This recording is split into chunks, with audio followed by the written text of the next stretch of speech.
Hi, I'm Sherry. Welcome back to Dreams Are Seeds.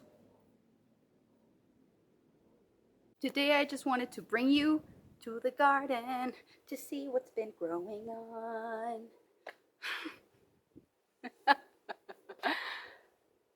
Warning, if you've never been here before, I suddenly burst into song throughout my life.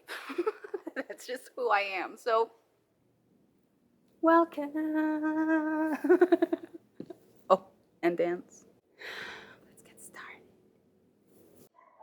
So it still looks like not much is going on here, but we have some germination. Yay! Also over here, I pinch off the flowers once they open, and you can see that right there. And this actually sends a message to the plant that it needs to make more flowers. And apparently it's working. I'll leave those to bloom so we can enjoy them together. My itty bitty tomatoes. Ooh, hello there.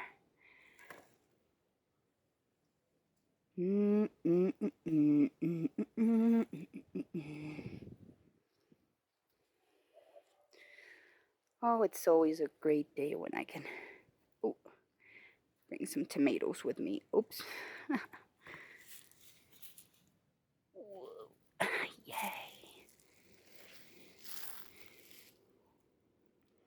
These are some white cherries. And here we have my beautiful Japanese black trifle. This could stand a couple more days on the vine. And over here we have my rated bed where my tatsoi used to be. Rest in peace, sweet tatsoi. I did sow some more brassicas. And you can see the little sproutlings coming up.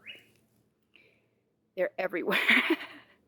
Well, everywhere where they had taken my plants. So it's a happier sight for me. The calendulas are doing really good. The beets are growing real slow, as usual.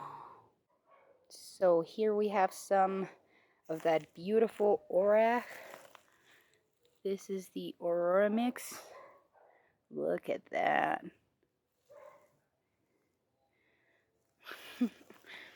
Sorry for the awkward shot, but they look much better in this little line. I've had some butterflies laying their little eggs on my plants, but, well, what can I do? They're welcome, but not on my plants. On my edibles, at least. I usually try to plant some stuff. Oh, hello, little one. Hello. This is this nasturtium's first bloom. This is the Jewel Mix nasturtium. I got this at the M.I. Gardner seed store. That is a beauty. When people come into my garden, they usually, oh no, this is full of little caterpillars.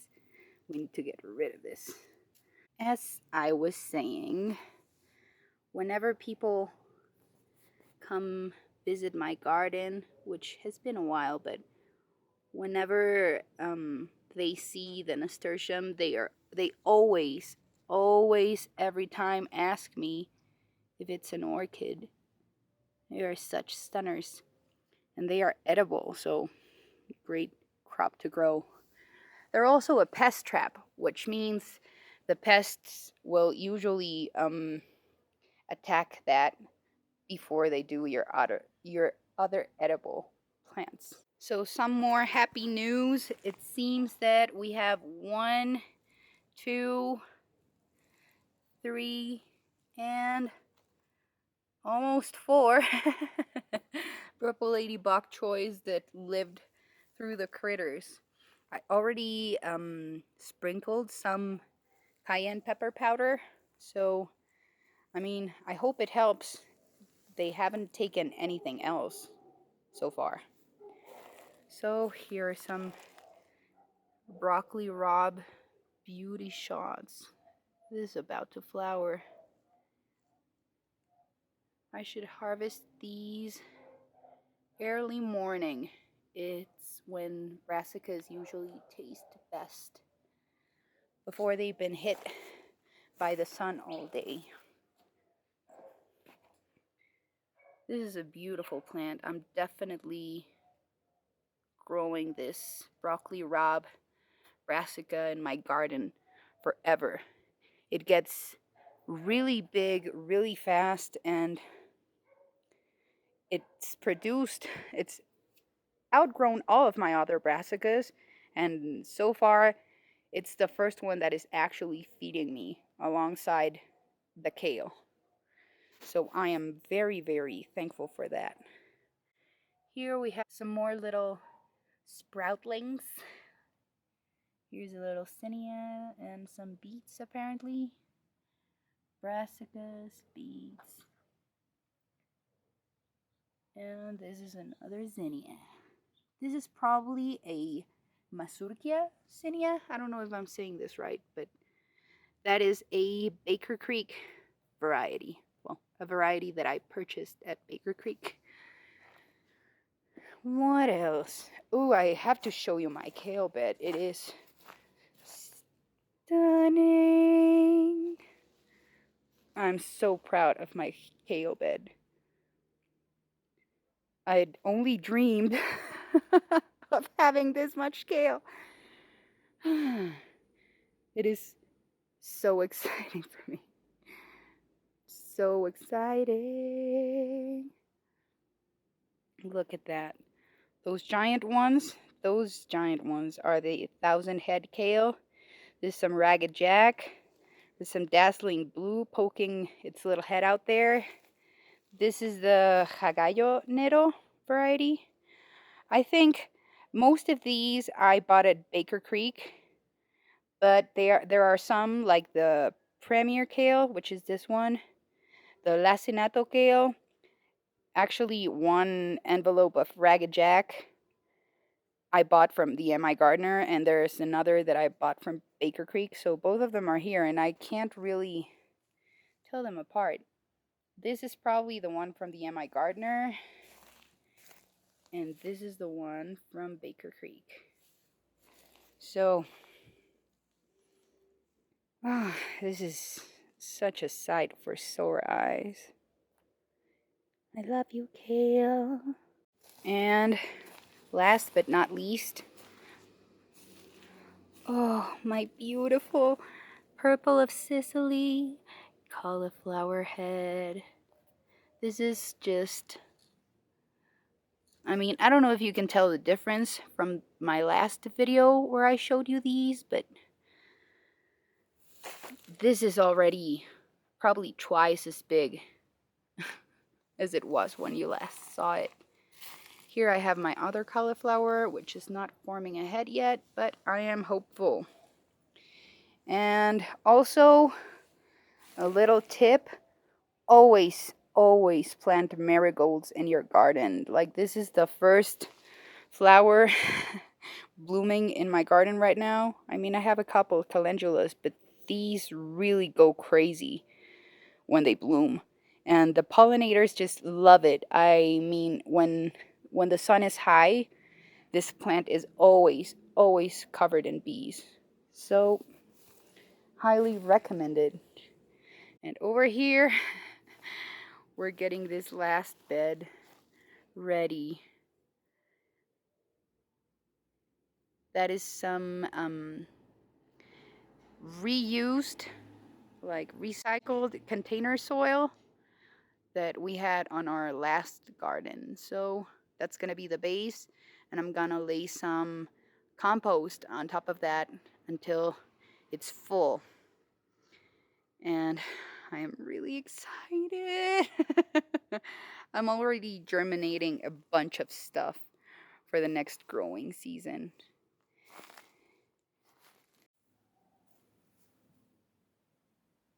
Last minute, I've decided to share with you a couple of things that are growing in my container garden. Now, I haven't really shared my container garden much because it's really puny and I'm not proud of it at all. It has some really, really sad tomatoes. Like I'm looking at them right now and they just break my heart. But I have a couple of plants that I really want to show you because I really like sharing the growing process with you, and also for myself because I love to look back on my videos and watch my teeny weeny squirts of of a seedling turn into this luscious and beautiful plant. So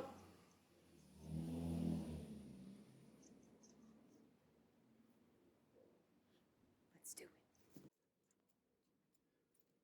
Oh, oh.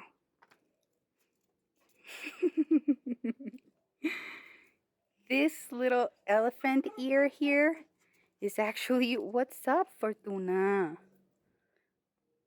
What's up, baby girl? What's up, baby? This kind of elephant ear is actually a taro plant. And I couldn't be more excited because I love taro. I love taro. It's one of my favorite flavors in the universe. So I'm very excited to have this here. This it may look really tiny, but it's not that tiny. I try to give it a decent pot size. I think this is an 8 or a 10-gallon pot. I'm not really sure. I bought these a while ago. Highly recommend fabric pots. They are really, really durable. Hello, baby girl. You want to be a part of the tour, huh? Yes, you want to be a part of the tour, you sweet girl.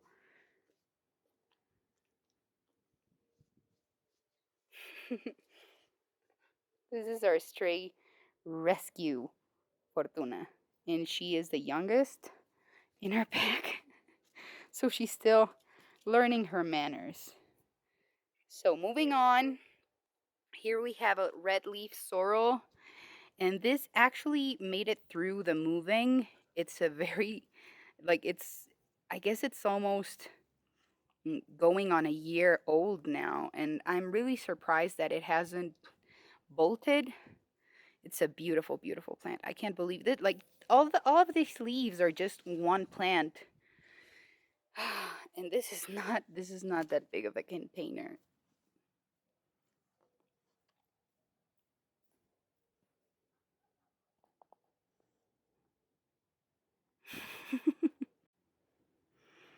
Anyways, here we have a King of Grenadines black carnation, and I cannot wait to see this flower. And here is my nasturtium, which actually made it through the through the moving process as well. And this is the one, this one in particular is the one that people always ask me if this is an orchid. This is also um this was also grown from the M.I. Gardner jewel mix nasturtiums, but I believe this could be a peach melba nasturtium.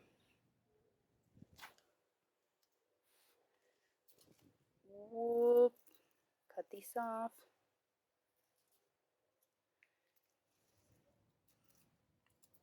Deadheading the flowers is very important because they usually produce seeds from the flowers.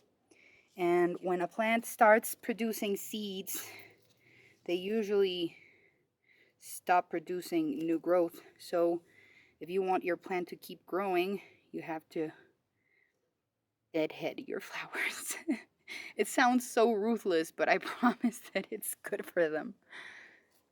This is this is a Mary Washington asparagus, And I just sowed this, and probably in March, around March. So this asparagus is not even 1 year old, and it's already making these pretty, pretty thick pods. I'm so excited. I'd heard that you have to wait about 4 years for an asparagus plant to start producing, and that the frost and the snow really helps it grow and start producing. And I was really worried because we rarely ever get a frost. So snow is pretty much out of the question. Usually if I have to cold stratify something, I'll just stick it in the freezer and it doesn't really do well, but I'm so excited for this little tiny asparagus. I'm gonna stop touching it. Ooh, the light is very, very intense right now. I'm sorry. But these plants actually made it through the moving as well. This is a Thai blue butterfly pea, and it looks like it's struggling. I mean, I was almost sure that it wouldn't make it, but it's hanging on for dear life. I've been trying to feed it and put some fish emulsion on it so it grows a little greener, because those leaves look really yellow. But well, I don't know. I don't know. Sometimes I think it's my altitude that really makes things difficult for me, because we are, I think right where we are, we're growing at over 8,000 feet above sea level. So usually plants here take a lot longer than I expect them to, and a lot longer than what seed packets usually tell me. So I am I am trying to figure out why, and my main guess is altitude. If any of you gardening experts would like to chime in, I would love some advice.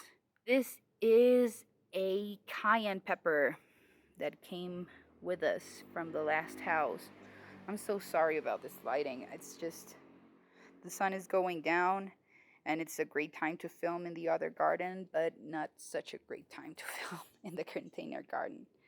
Here we have a little dragon fruit that was propagated from a cutting, and when we moved, I was pretty sure it was dead because it started drying on the top. But then I noticed this little guy.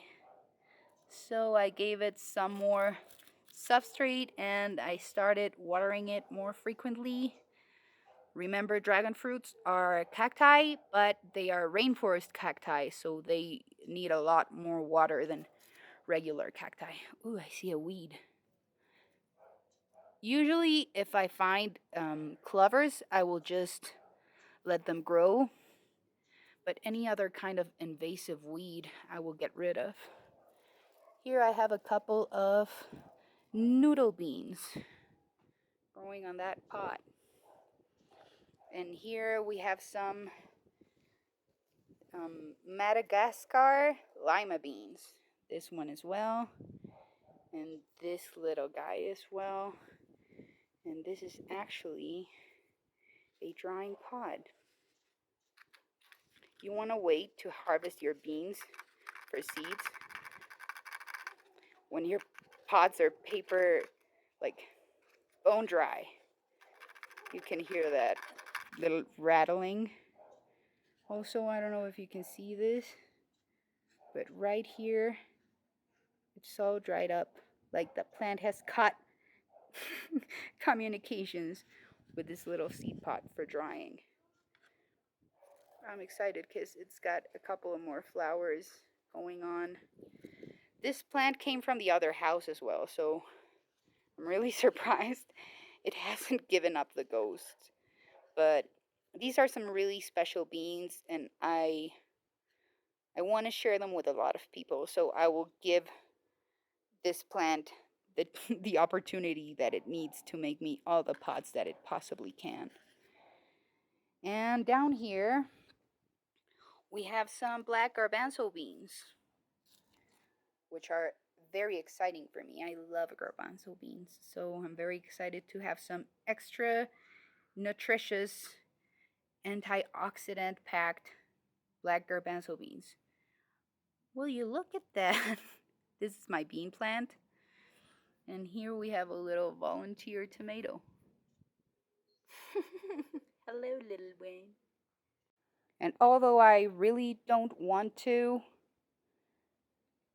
I'm gonna show you my struggling tomatoes.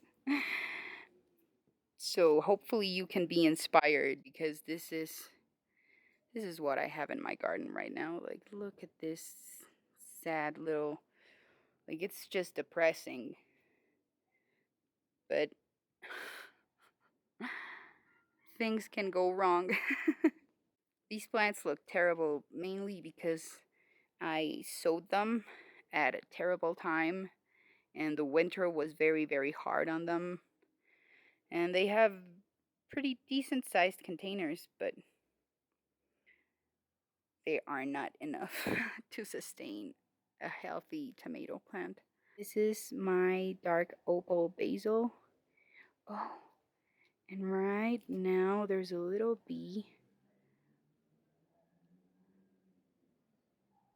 buzzing around.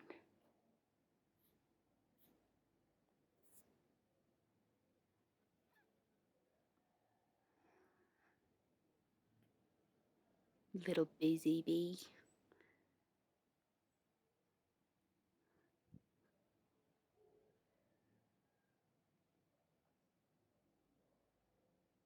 I love this basil. It started to flower and I just let it, because I have hardly any flowers in my garden right now, and the pollinators always need something to get by. So whatever can flower will flower in my garden. So there you have it. That was a sneak peek of my container garden, because it definitely isn't ready for a full shot.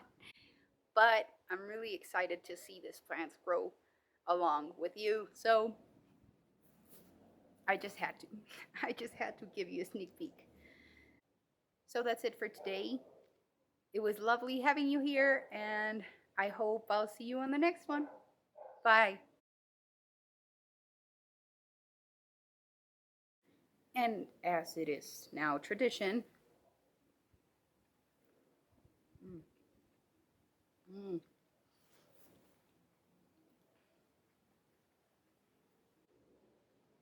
the best time to harvest a ripe tomato is after the sun has been beaming on it all day, so it really concentrates concentrates its sugars and tastes the best it can possibly taste. It's undescribable and it's so addictive. Life is not the same after a homegrown tomato.